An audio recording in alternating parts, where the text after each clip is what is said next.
Shalom à tous et à toutes. Je suis Danielle Kanga. Je suis ravie de vous retrouver encore cet après-midi. Nous allons donner encore quelques conseils par rapport à comment éduquer les enfants au bas âge.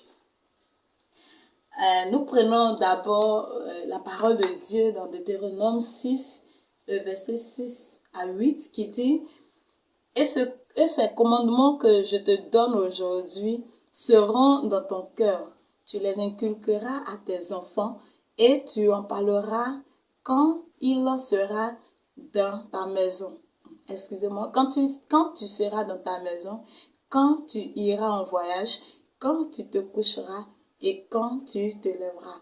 Tu les liras comme un signe sur tes mains et ils seront comme des flambeaux, des frontaux entre tes yeux.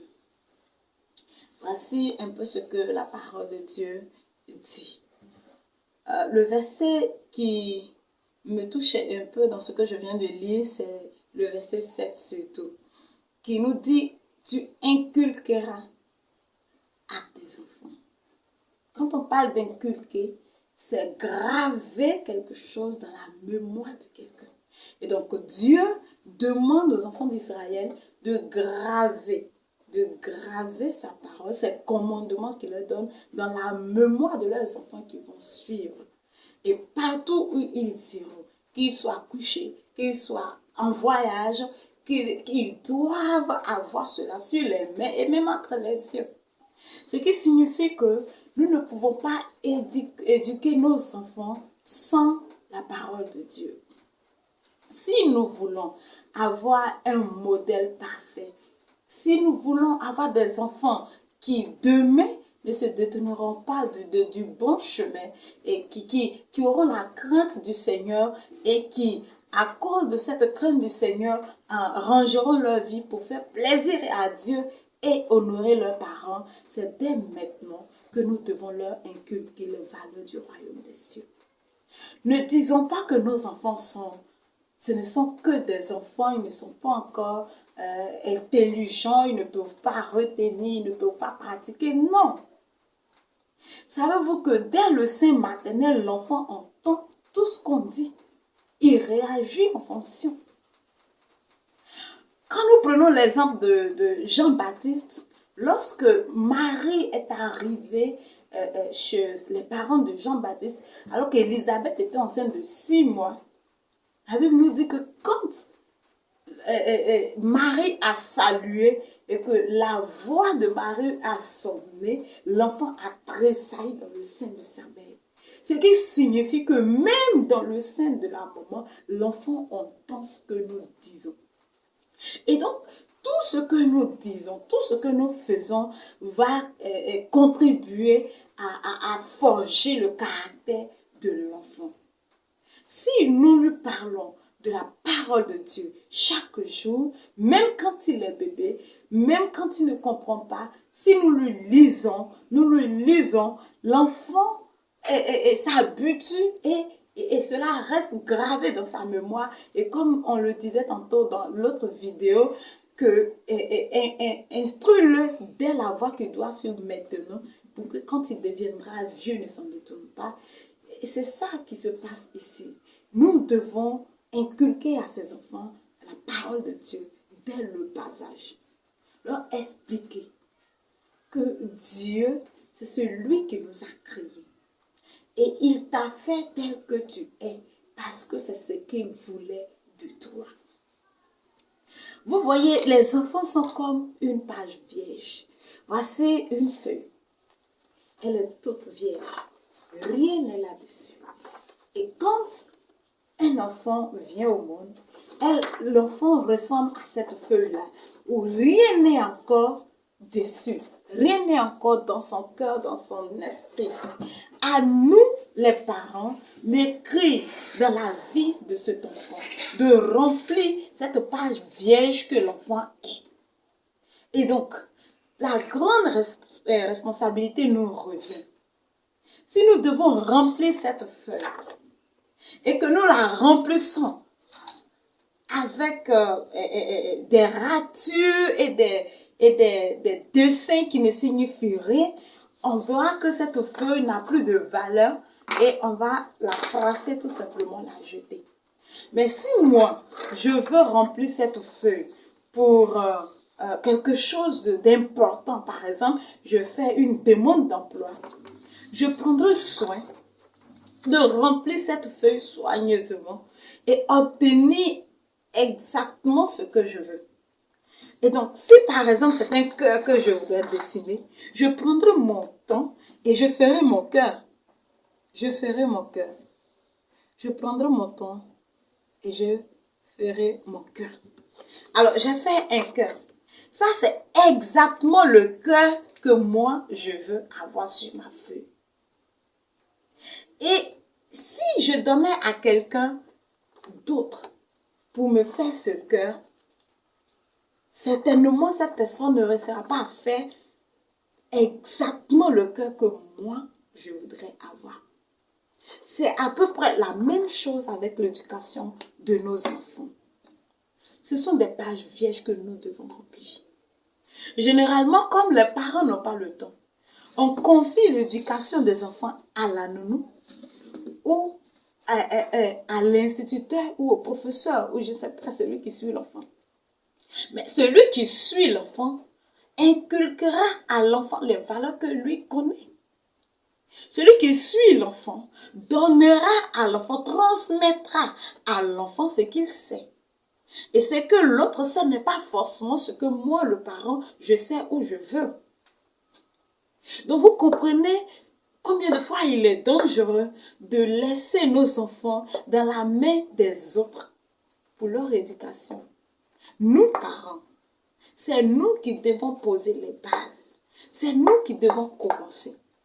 Parce que nous sommes les modèles parfaits de nos enfants. Ce que nous voulons que nos enfants deviennent demain, c'est nous qui devons leur inculquer cela. Et puisque nous sommes chrétiens, nous leur inculquerons les valeurs chrétiennes. Mais la plupart des temps, nos parents chrétiens, surtout, ils prient, papa et maman prient, et puis voilà, on prie pour les enfants, et puis on laisse les enfants se débrouiller. Mais que voulez-vous que l'enfant-là retienne demain? Cet enfant sort, il va à l'école, il entend des choses dehors, il apprend de nouvelles choses, bonnes ou mauvaises au dehors. Et quand il revient à la maison, ce qu'il a appris, c'est ce qu'il va démontrer. Mais si papa et maman ne prennent pas le temps de s'asseoir avec leur enfant et de lui parler de la parole de Dieu, d'insister là-dessus, de lui donner de bons conseils, cet enfant va enregistrer tout ce qu'il a appris dehors et c'est avec ça qu'il va grandir. Et cet enfant aura un comportement que nos parents n'avaient pas voulu. On se demandera, mais qu'est-ce qui s'est passé? Et puis notre enfant est devenu comme ça. C'est parce que nous n'avons pas fait notre travail. Et donc, je conseille aux parents, comme cette feuille vierge, prenez le temps. Asseyez-vous avec vos enfants de temps en temps et parlez-leur de la parole de Dieu.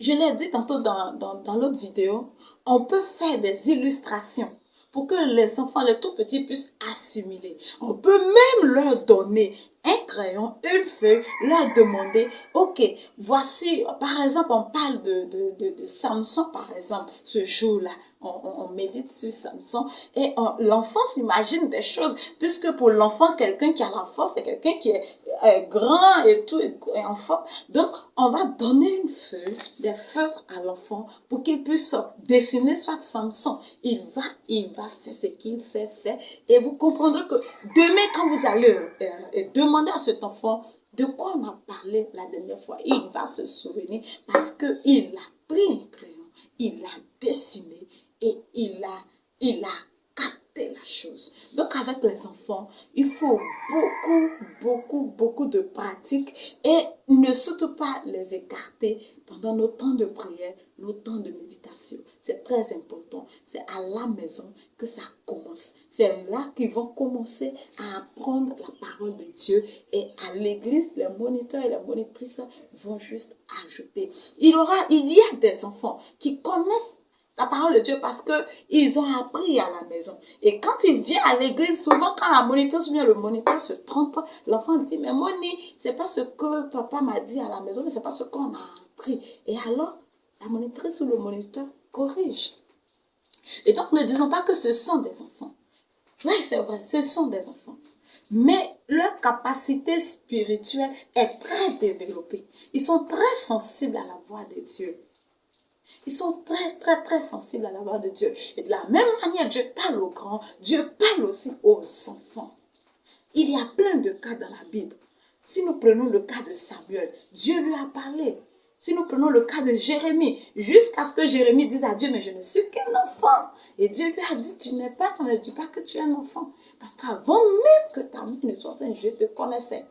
Vous comprenez un peu que l'enfant, avant même qu'il ne naisse, Dieu le connaissait. Donc, ce n'est pas quand il est né là qu'il ne peut pas aussi rencontrer le Seigneur. Il peut rencontrer le Seigneur. Parlons de Dieu à nos enfants pour que la grâce de Dieu leur soit accordée et que ces enfants-là puissent grandir devant le Seigneur. Le Saint-Esprit les aidera et le Saint-Esprit vous aidera alors que vous priez pour eux chaque jour à les éduquer et ils grandiront dans de bonnes voies. Et comme je le dis, j'insiste là-dessus, ce sont des pages vierges que nous devons remplir. Nous ne devons pas les abandonner entre les mains d'autres personnes, sinon ces personnes-là rempliront ces enfants de ce qu'eux veulent. Donc à nous de les remplir de ce que nous voulons.